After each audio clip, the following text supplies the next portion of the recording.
Good morning, everyone. Let's see if I'm trying to play with the computer and everything to make sure that you can see me, that I can see you. Okay, I need to have something, right? But anyway, good morning again, and thank you very much for attending this session. My name is Varela, and as you heard, I work for the Social Security Administration, and I will provide to you information about Social Security disability. To begin with, I would like to let you know that during this session, we will provide some amounts that are only applicable to calendar year 2023. This amount changes every year, so please, when you hear me saying an amount, just keep in mind that only applies to 2023. And we have two different programs. Social Security has two different programs that we can pay disability benefits from. We have Social Security Disability Insurance. We call that SSDI for short. And we also have Supplemental Security Income. We call it SSI. These two programs pay disability benefits, but they are different from one another. So I have a comparison chart that will go through some of the differences between these two programs. Let's go first to the column towards your left. That is SSDI. That program is based on working. People become eligible to SSDI. If you work, you contribute into the Social Security system. The program allows us to pay benefits to even family members of a worker that is either retired, disabled, or deceased. And the amount of the benefits that we will pay will depend upon the contributions of the person, while they were working. Now, let's take a look at the column towards your right. That is for SSI, Supplemental Security Income. Supplemental Security Income is not a program based on Social Security trust funds. We pay benefits through general revenues of U.S. Treasury. It is a program based on income, resources, and needs. Okay, we can pay benefits under SSI to people who are 65 years old, any age, but people who have a disability, because it is not based on people working and paying into the Social Security system. That is the program that we can pay benefits to children with disabilities. It is the most important program that pays benefits to children with disabilities. So these are the main two differences between these programs. We will talk a little bit more about each one of them. But what is the same for both programs is the definition of disability for the Social Security Administration. When it comes to disability for adults, there are three main components in the disability definition. Number one, the person has a medical condition, any type of medical condition. It can be a physical impairment, it can be an emotional or cognitive impairment, it can be an emotional impairment. And that is very important, especially for people who are suffering from myotonic dystrophy, because it impacts many systems. And as my people will talk, there are many symptoms that people will present. Also, the other aspect in the concept of disability is that the condition is permanent, that will last at least 12 months or will result in the person's death. And for adults, the third aspect of the concept of disability is because of the medical condition, the person is unable to work. And if the person is working, it is okay.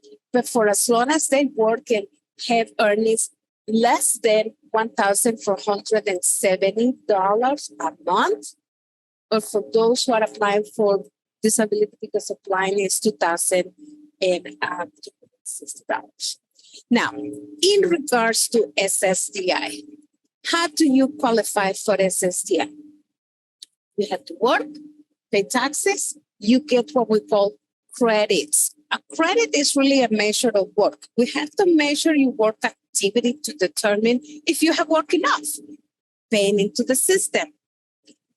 When you work in the year 2023, if you make at least $1,640, you get 1 credit. We can only get 4 credits per year. So basically with $6,560, a person has enough earnings in this year to earn the 4 credits. To qualify for benefits under Social Security, for different benefits, you need different number of credits to qualify for benefits with us. When it comes to disability, it will depend upon the age of the worker at the time of becoming disabled. We do have a couple of earnings tests that the person has to go through. We are going to say that during the entire time the person was able to work, they need X number of credits, but also some of those credits have to be earned recently. And today, I'm talking to some of the attendees at this conference. We realize that sometimes that recent work activity is not met. Why? Because they stopped working many years ago and did not apply for benefits. So they don't need that recent work activity. We always say that for as long as the person meets the minimum eligibility criteria, please apply. Once again, medical condition is permanent, stops you from working. Please apply. Okay, this is just a table that will give you an idea on how many years of work, how many credits will the person need to be insured for SSDI, depending on the age of the worker. And as you can see, younger workers will need less credits than older workers. In this area, we do a lot of work with younger workers that are under the age of 24.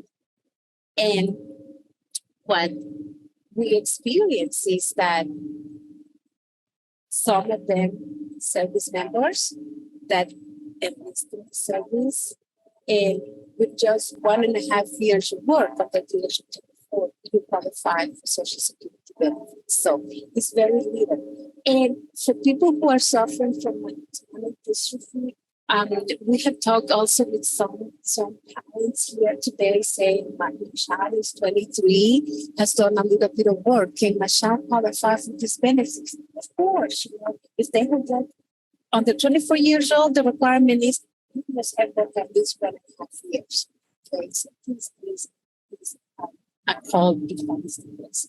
Now, supplemental security income, SSI, once again, it's a program that pays benefits through general revenues. The most important program for children. Okay. And when it comes to children, okay, the concept of disability is a little bit different for Social Security because for adults, hey, you are age 18, you're expected to be joining the workforce soon, right? So we're going to evaluate work activity. For children, it is going to be about functional development. If you are under the age of 18, the concept of disability is number one, once again, there is a medical condition, any type of medical condition. Number two, the condition is permanent, will last at least 12 months. Number three, for children at the age of 18, the condition, because of that condition, there are severe limitations and functions development. So that's the concept of disability for children. Because of SSI, is very strict in regards to income and resources. Under the age of 18, children don't have any income and resources of their own, right? So what we will do is we will take a look at parents' income and resources under the age of 18. And I can tell you that a lot of times some children with severe disabilities will not qualify for benefits with us under the age of 18 because we take a look at parents' income. Income, that is money that they receive. Our parents are still working. How much do they make? And sometimes it's not just the income per se that we will take a look into, but the family composition. Because certainly X amount of income will be different for a family of 3 than the same income for a family of 6, right? So we take a look at income and family composition. In regards to income, of course, it's going to be the parents working. Are they receiving any assistance? Are they family members that are giving them any money every month? You also take a look at resources, things that people own. Do parents have retirement accounts, bank accounts? What is the balance? Do they have houses? Not the house that they live in, the family lives in, that is excluded. But if they have another piece of land, another house, that is going to be part of the same resource. So anything and everything that people own that can be sold, basically, will be part of the same resource. And there is a limit of resources. $2,000 for an individual, $3,000 for a couple. Okay, so one thing that I can tell you about resources, and as a parent, I understand we want to put some money aside for our children. Please know that above $2,000, there are a few things that can be excluded for a person to be eligible for SSI. The examples of those are medical needs, a special medical needs trust, number one, and something that we call able account. And that is something that you can take a look online. Just type in our website, SSA.gov, in the search engine, able account. That is something that can be excluded. So that provides that protection for the child. On the SSI, the program only pays benefits in the United States. Okay, SSDI, you want to live outside the country, yes, we can pay benefits. But SSI only pays benefits in the US, and it's a program that only pays benefits to US citizens and some people that are not US citizens, but they have to meet certain criteria in regards to their immigration status. So, but it is. Now, what happens when somebody is ready to apply for benefits? Visit us online. We have the online application for SSDI. And for SSI, there is no online application per se, but there is a tool that can allow you to provide us with some information so we can schedule an appointment. And as soon as you enter the homepage, ssa.gov, as you can see, at the top, it says benefits. If you click on benefits, it will open a drop-down box for you. It will allow you to click on what benefit do you want to get information on or which benefit do you need to apply for. So it's very straightforward. If unable to do an online application, give us a call. 1-800-772-1213. Representatives on standby Monday to Friday, 8 a.m. to 7 p.m. Okay, so please do that. And once again, as soon as somebody meets the minimum eligibility, please apply. In the application process, there are basically 3 steps. Number 1, you have to complete an application. That will gather pertinent information, your name, your social date of birth, plan. If the applicant is an adult, it will ask, are you married? Are there any children? Because it's possible if we approve, yes, there are family benefits. So we're going to gather all that information. That's your address. Then the second step is you need to complete a disability report. That captures the medical data. I always tell people, take your time. Take your time to complete the disability report because we will be using that information to make a medical decision. You need to let us know about what is the diagnosis or diagnosis. What are the symptoms? what are the medications you're taking and for what reasons? The name of doctors that you see, please be very specific and complete. Don't just tell us Dr. John Smith. Oh gosh, how many Dr. John Smiths probably in one location? Give us exact name, address, phone number, the dates when you were treated by that specific doctor, any hospitals, facilities. When applying for children, please, the disability report asks, are there any other places where we can get medical data? Hey, what do you think that we can have, tons of information about children's pediatricians and schools. We work with the schools all the time, especially transition services, children with disabilities. So please be as complete as possible. There is, at the end of the disability report, an entire page is empty for the purpose of you let us know how your medical condition really is affecting them to do that. The third step is consent for the use of information. So we can contact all those doctors and get all those medical records. What's going to happen next? Social Security does not make medical decisions about a person being disabled. We have a state agency that will make that medical decision. We are lucky enough to have Miss Joyce Lee, who's going to explain to you exactly what happens after you apply and we send this. Good morning. Well, good afternoon, everyone. I'm making sure I am in the square. So my name is Joyce Lee. I started work. I started working in the disability program in 2008. I was an examiner for 11 years before switching to the medical relations office, which is a community outreach position. And that allows me to attend conferences like this and explain what happens at the state disability office. So without further ado,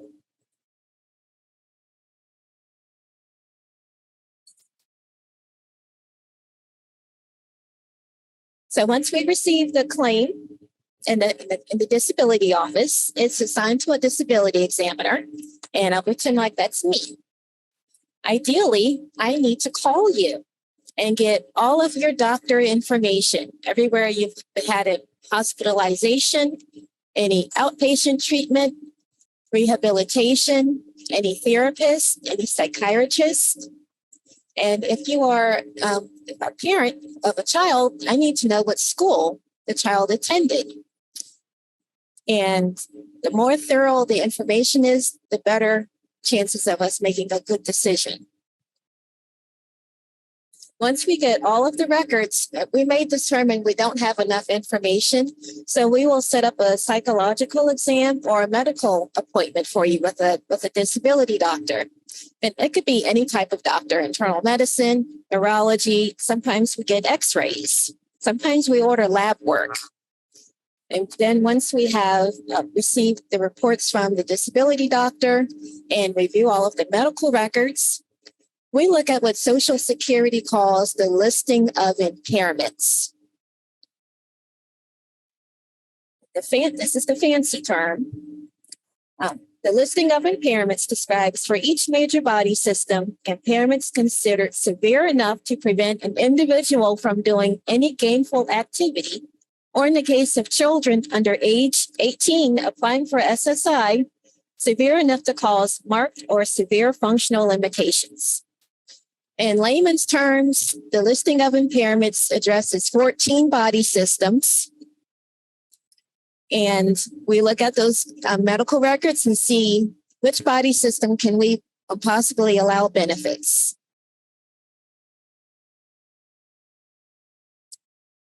For example, musculoskeletal disorders, a lot of times that's degenerative disc disease, back pain, arthritis.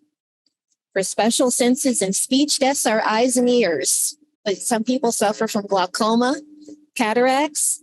We even evaluate deafness. Some people have a cochlear implant that helps them hear, and we'll evaluate whether or not they can discern speech with the cochlear implant.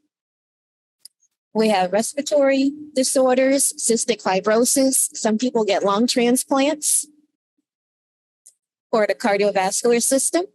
We look at congestive heart failure. And we also look at congenital heart disorders. I myself was born with multiple holes in my heart. And the doctors had to sew them up around when I was age 5 or 6 so I could grow into an adult. We look at digestive diseases such as irritable bowel syndrome.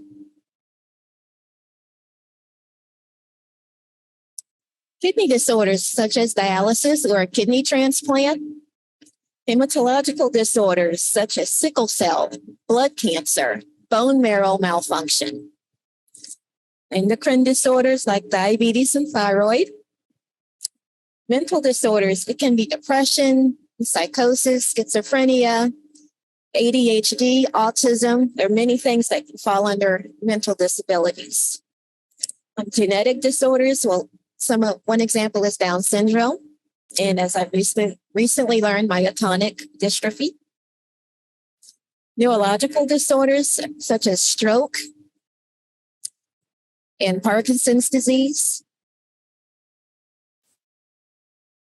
Skin disorders can be basically non-healing wounds. Especially people with diabetes tend to get wounds that won't heal, even with treatment.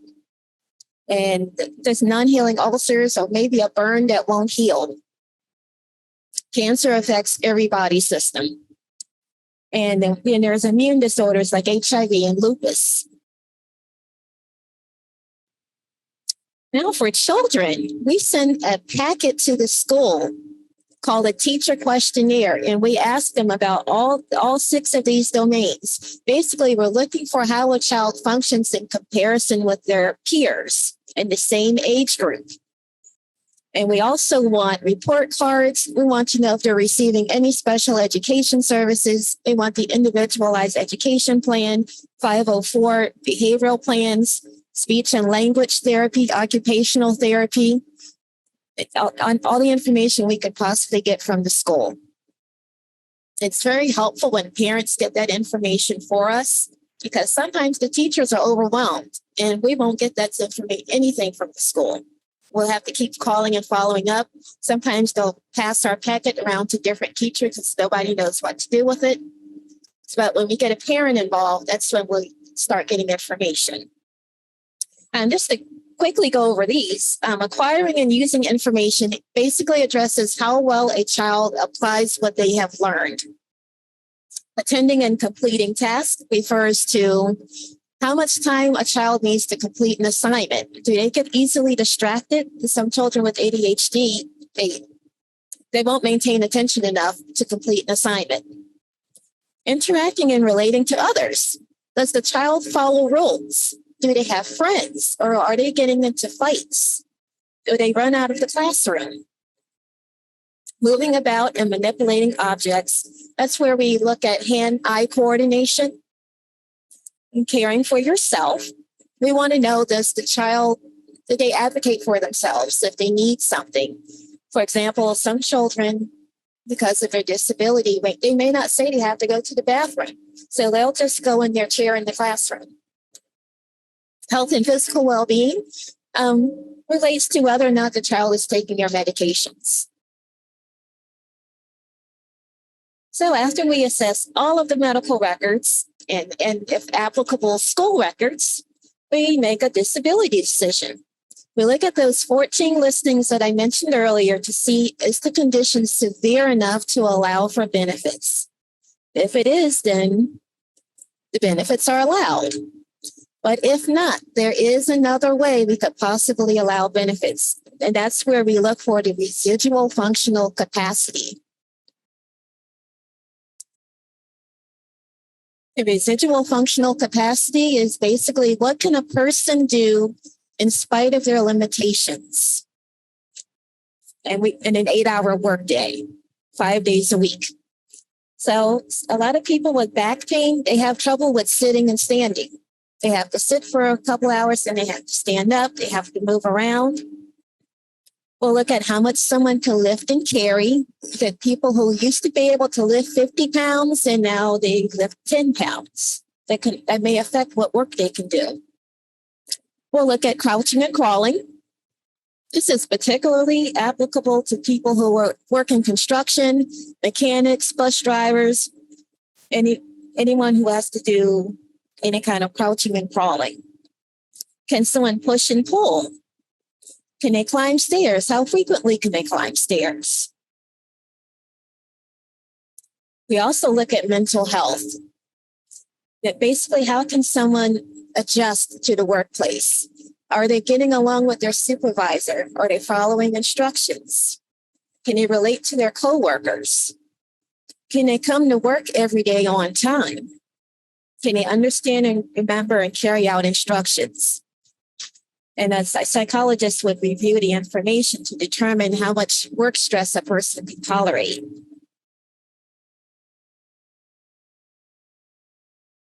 So for myotonic dystrophy, this became a compassionate allowance in 2017, which means we expedite getting those medical records. We'll make additional calls, and hopefully we can get the records electronically instead of by mail, so we can make a quicker decision.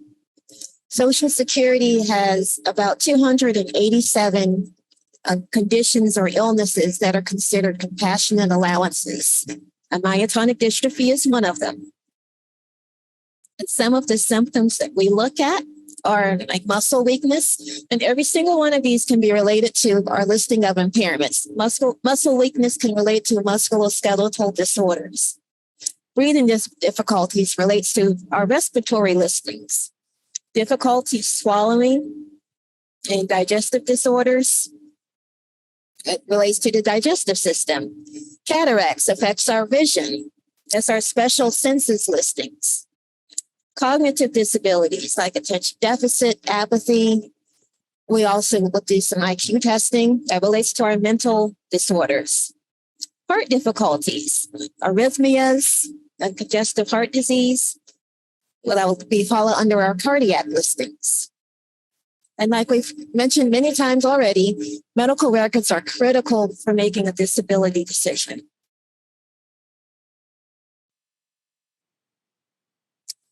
So we'll look at someone's ability to do past work. This is a job someone has done in the past for a sufficient amount of time, depending on how long it takes to learn that job. Like for a disability examiner, it takes 4 years to learn how to be a disability examiner. So if someone only did it for 2 years and then they became ill, we wouldn't consider that as a relevant job. It has to be a job you've done long enough to learn and you've made enough money at it. So if we determine you can't go back to your past job, then we'll look at related jobs, jobs related to what you've done in the past. And then if we determine you can't do any past job either or any related job, then we'll make a favorable disability decision. Otherwise, we'll have to deny benefits, and then the claim is returned to the Social Security office. And Diana will tell you how they inform you of the decision.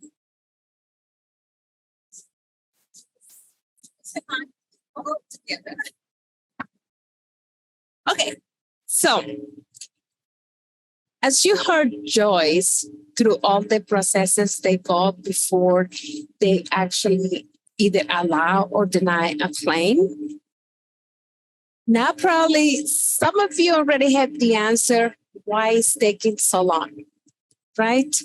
Why it takes so long for Social Security to make a decision about a disability claim? Well, now you've had some of the answer, because first of all, they have to gather all these records. They have to examine these medical records. If they don't have medical evidence, they're going to schedule a consultative examination.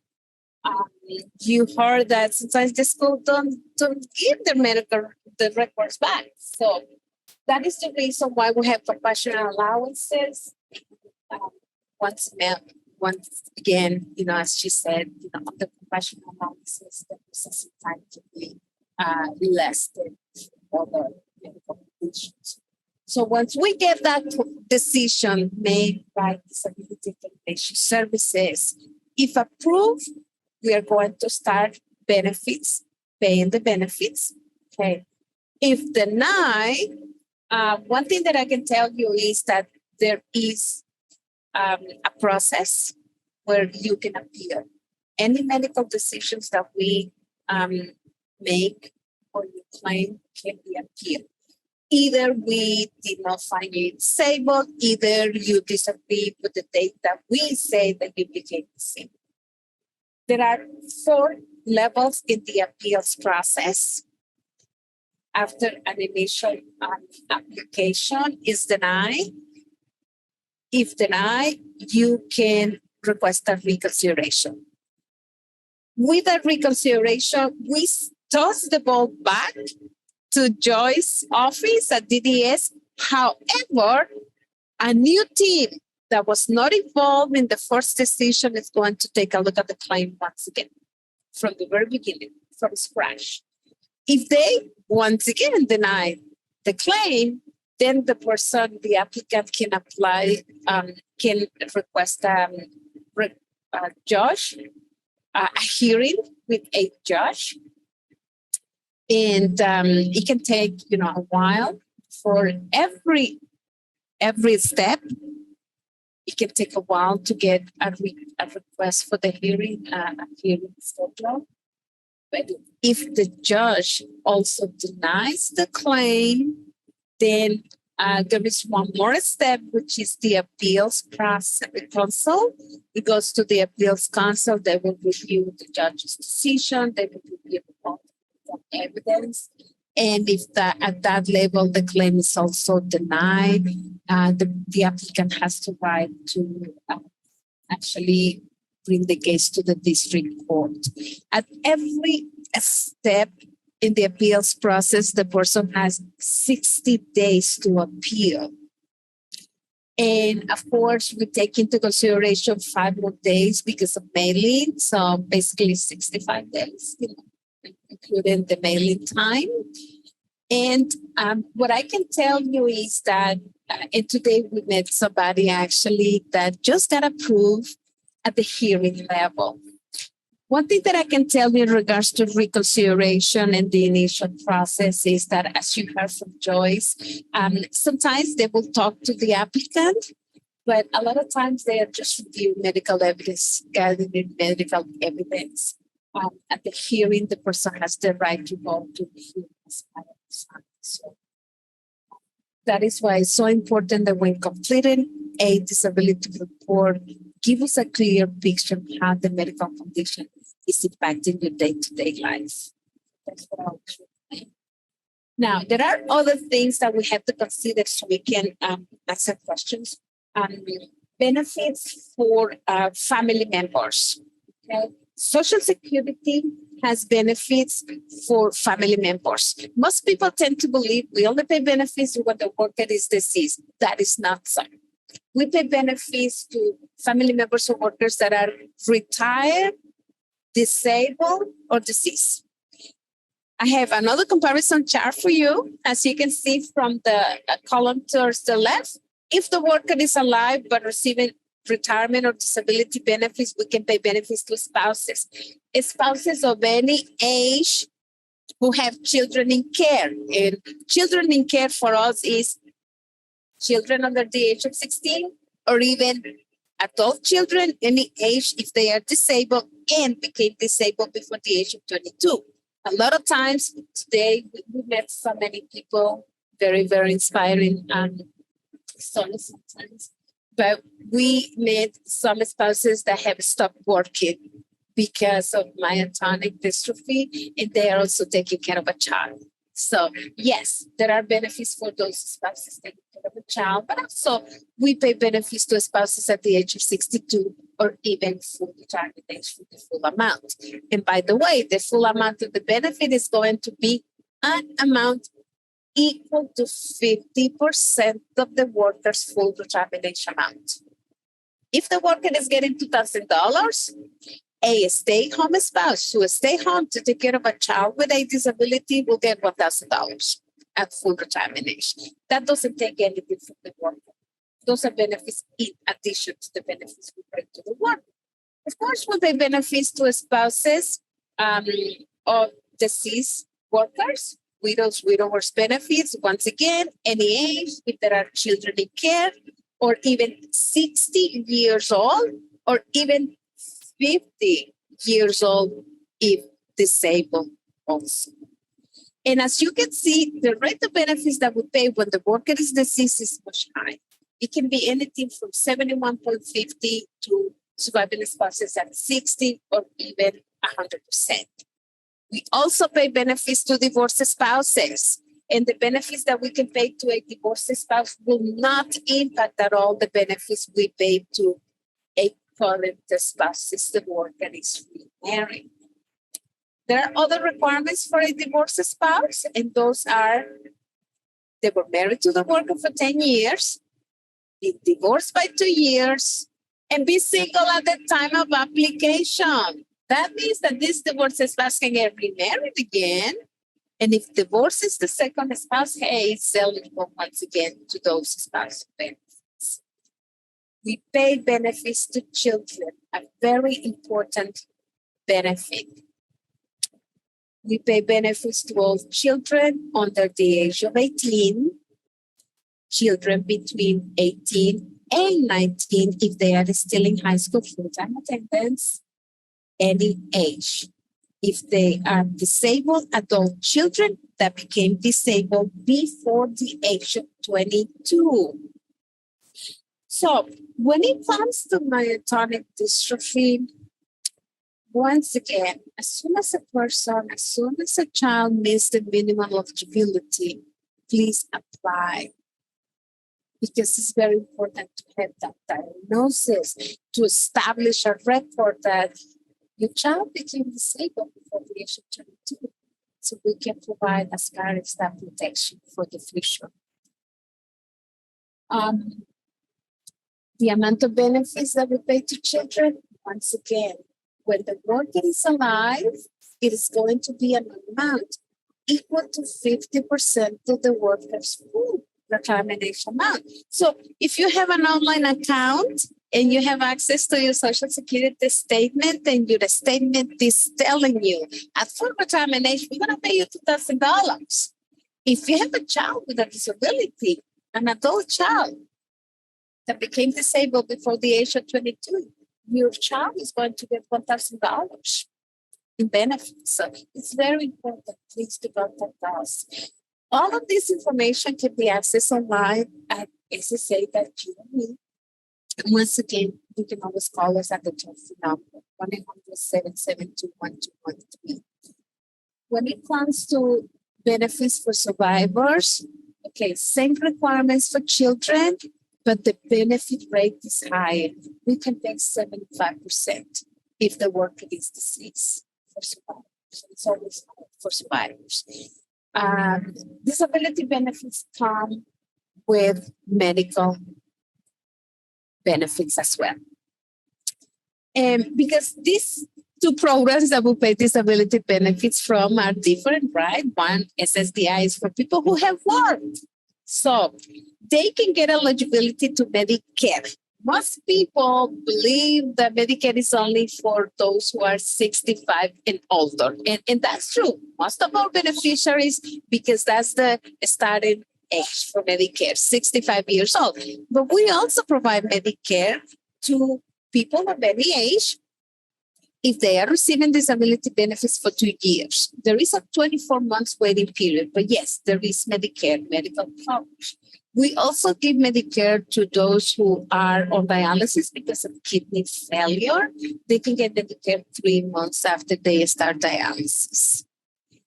And of course, there is a group of beneficiaries, disability beneficiaries that do not have a 24 months waiting period. They are those diagnosed with ALS.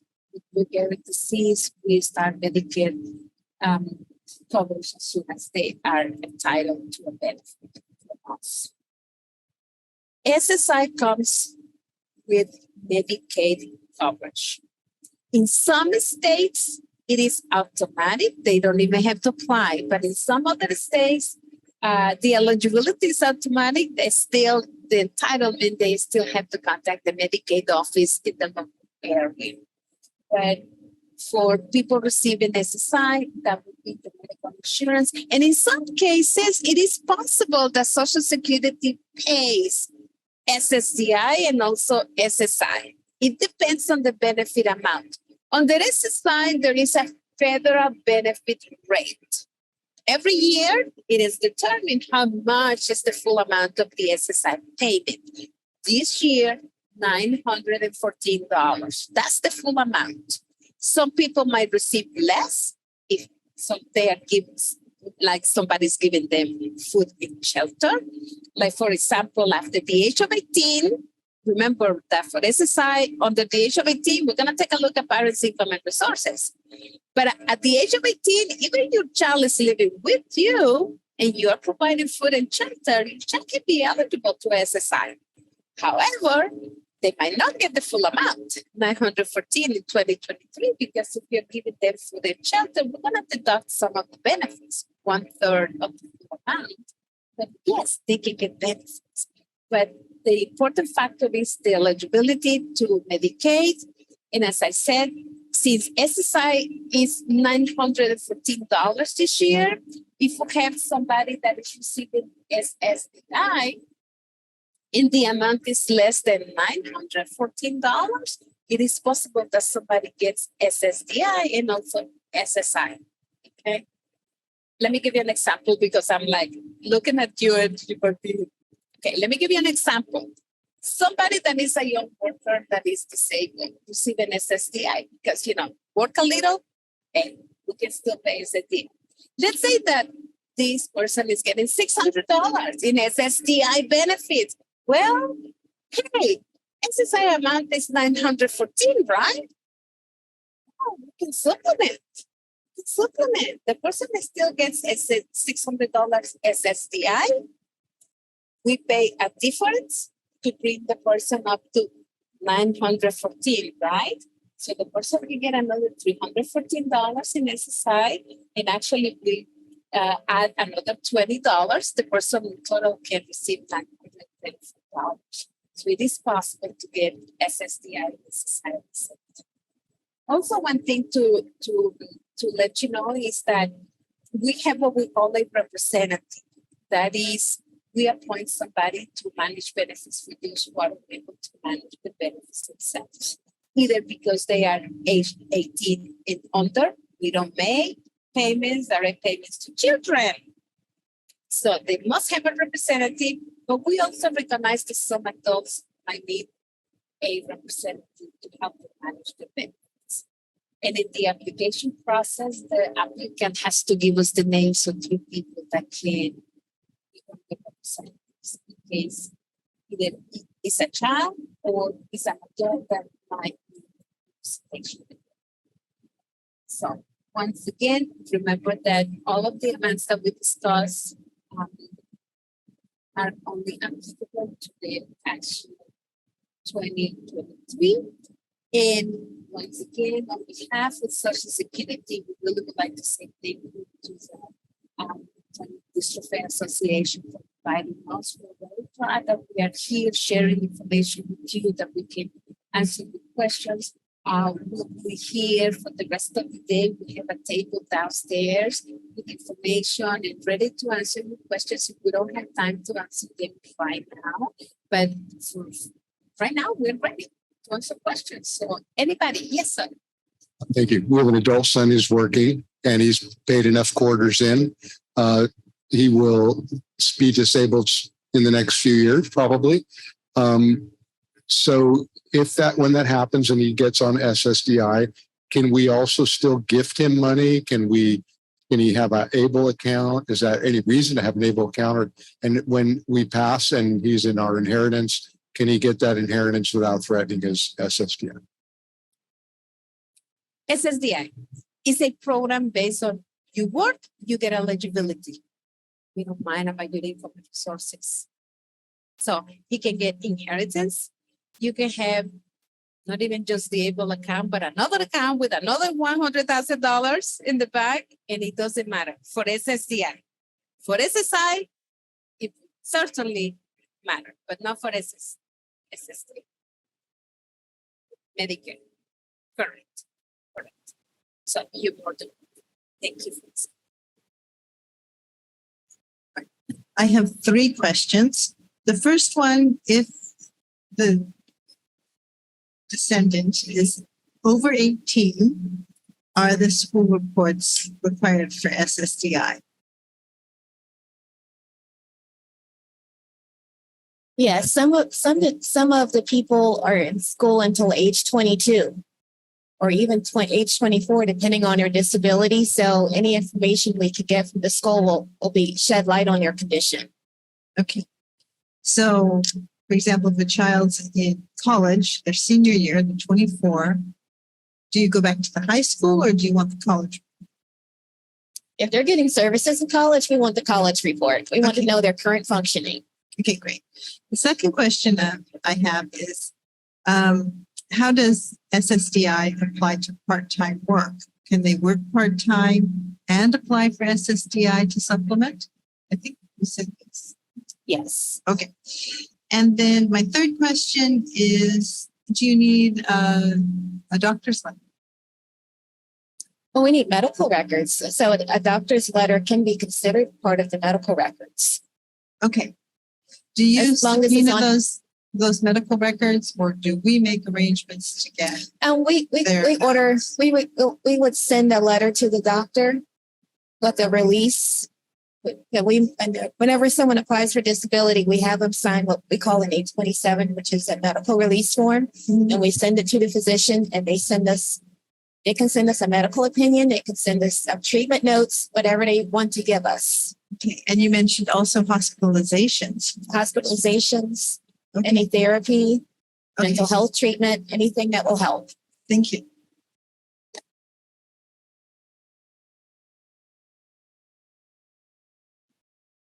Along the lines of the medical reports, I'm hearing super specific, detailed reports. I'm wondering, is that because our son is an adult and manages his own doctor's appointments now, would the notes that would be on his, profile online, it's all, they go into their portal.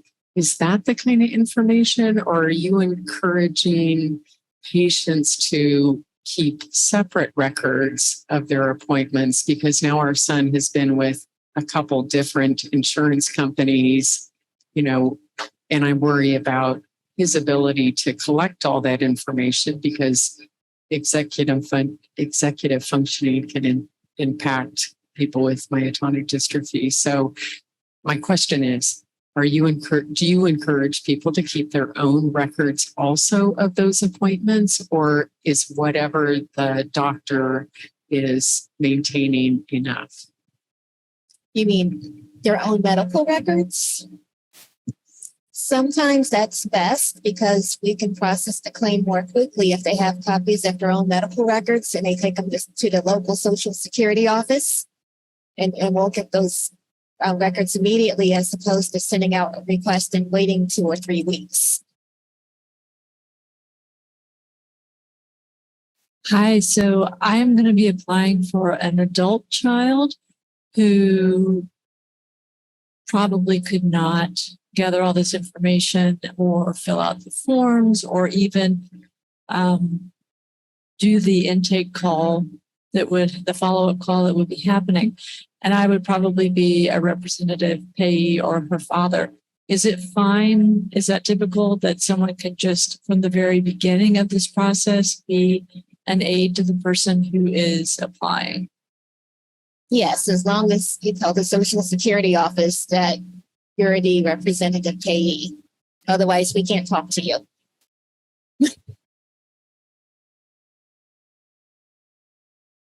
Any online questions? No? Okay. About the representative payee, is there separate paperwork for that so that it's known that who that person is, and then you vet them? Or? Hi. Yes, there will be a separate application. But in the same lines as the last question, okay, as soon as you are applying and you have to do it on behalf of your child because your child is unable to do so, let us know.